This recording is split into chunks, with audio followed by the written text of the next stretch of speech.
the Constitution 26th Amendment Bill 2024 to be taken into consideration at once. Those who are in favor of it may say aye. Aye. Those against it may say no. I think the ayes have it. The motion is carried. ملکی پارلیمانی تاریخ میں اہم سنگ میل آئین پاکستان میں 26ویں ترمیم Saint میں ترمیم 2/3 اکثریت سے منظور کر لی گئی۔ حکومت کو 65 ارکان کی حمایت حاصل تھی، چیئرمین سینٹ کا ووٹ شامل نہیں۔ پہلی شق کی منظوری کے خلاف 4 ارکان نے ووٹ دیا، دیگر تمام شقیں متفقہ طور پر منظور کی گئیں۔ پی ٹی آئی، سنی اتحاد کونسل اور MWM کے ارکان ایوان سے چلے گئے۔ بل کی اب قومی اسمبلی سے منظوری لی جائے گی۔ 26ویں آئینی ترمیم کے حق میں 65 سینیٹرز نے ووٹ دیا۔ پیپلز پارٹی کے 24، نون لیگ کے 19، JUI کے 5 سینیٹر شامل، بلوچستان عوامی پارٹی کے 4، MQM کے 3، ANP کے بھی 3، بلوچستان نیشنل پارٹی کے 2 سینیٹرز نے حق میں ووٹ دیا۔ کاف لیگ کے سینیٹر مارولہ کاکڑ، محسن نقوی، فیصل واوڈہ اور عبدالقادر نے بھی آئینی ترمیم کے حق میں ووٹ دیا۔ حکومت آئینی عدالت کے قیام سے پیچھے ہٹ گئی۔ 26ویں آئینی ترمیم کے تحت آئینی بینچ قائم کیا جائے گا۔ آئینی بینچ میں تمام صوبوں سے مساوی ججز شامل ہوں گے۔ سپریم کورٹ کے چیف جسٹس کا تقرر 3 سینئر ترین ججز میں سے ہوگا۔ مدت 3 سال، عمر کی بالائی حد 65 سال ہوگی۔ تقرر 12 رکنی پارلیمانی کمیٹی کرے گی۔ جوڈیشل کمیشن 5 ججز پر مشتمل آئینی بینچ تشکیل دے گا۔ ممبران پارلیمنٹ بھی کمیشن کا حصہ ہوں گے۔ از خود نوٹس کا اختیار آئینی بینچ کے پاس ہوگا۔ آرٹیکل 63A میں ترمیم مسودے میں شامل نہیں۔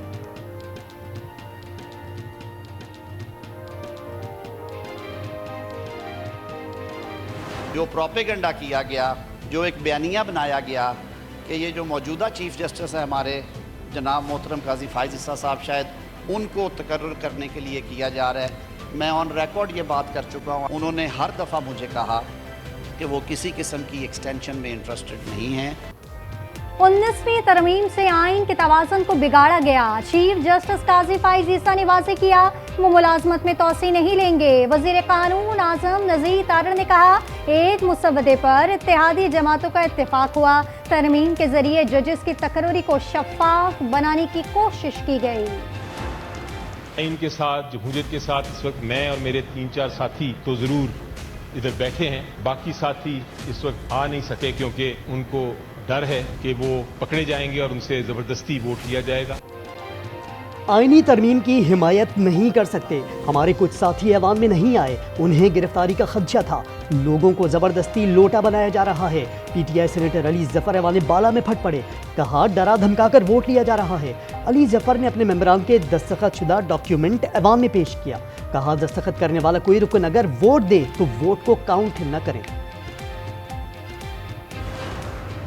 کسی درجے میں کوئی تحفظ تو رہ ہی جاتا ہے، لیکن مجموعی طور پر ہم نے کالے سانپ کے دانت توڑ دیے ہیں اور اس کا زہر نکال دیا ہے۔ 26ویں آئینی ترمیم کی بحث کے دوران کالے ناگ اور سانپ کی گونج۔ مولانا فضل الرحمان نے کہا کہ ہم نے کالے سانپ کے دانت توڑ دیے، زہر نکال دیا۔ شہری رحمان نے رد عمل میں کہا کسی کالے یا سفید ناگ کے آگے بین نہیں بجاتے، کالے رنگ کو وہیں ختم کر دیتے ہیں۔ عطاء الرحمان نے پیپلز پارٹی سینیٹر کو جواب میں کہا اگر وہی ترمیم پاس ہو جاتی تو خطرناک سانپ ہوتا۔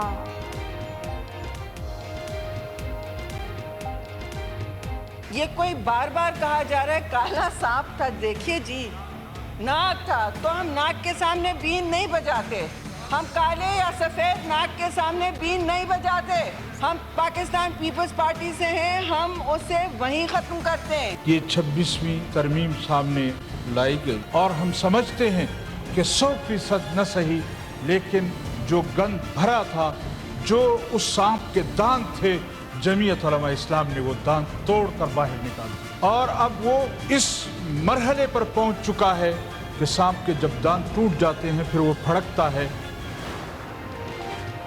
آئینی ترمیم پر نمبر گیم پورے کرنے کے لیے حکومتی تگ و دو دن بھر جاری رہی۔ وزراء کی مولانا فضل الرحمان کو منانے کے لیے ان کی رہائش گاہ پر آنیاں جانیاں لگی رہیں۔ اپوزیشن رہنماؤں کی بھی مولانا سے پے در پہ ملاقاتیں۔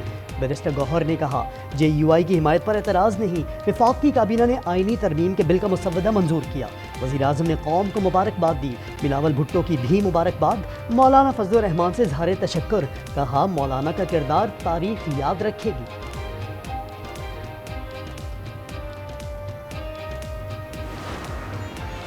آئینی ترمیم پر کشیدہ سیاسی صورتحال، وزیر اعظم شہباز شریف کی دولت مشترکہ سربراہی اجلاس میں شرکت کٹائی میں پڑ گئی۔ ذرائع کے مطابق نائب وزیر اعظم اسحاق ڈار پاکستان کی نمائندگی کریں گے، کل جزیرہ ساموا روانگی کا امکان۔ خیبر پختونخوا کے 17 اضلاع میں ضمنی بلدیاتی انتخابات، پشاور، نوشہرہ، چارسدہ، سوابی، کوہاٹ، کرک اور دیگر اضلاع میں ووٹ ڈالے گئے۔ غیر حتمی غیر سرکاری نتائج آنا شروع، آزاد امیدوار کو برتری حاصل۔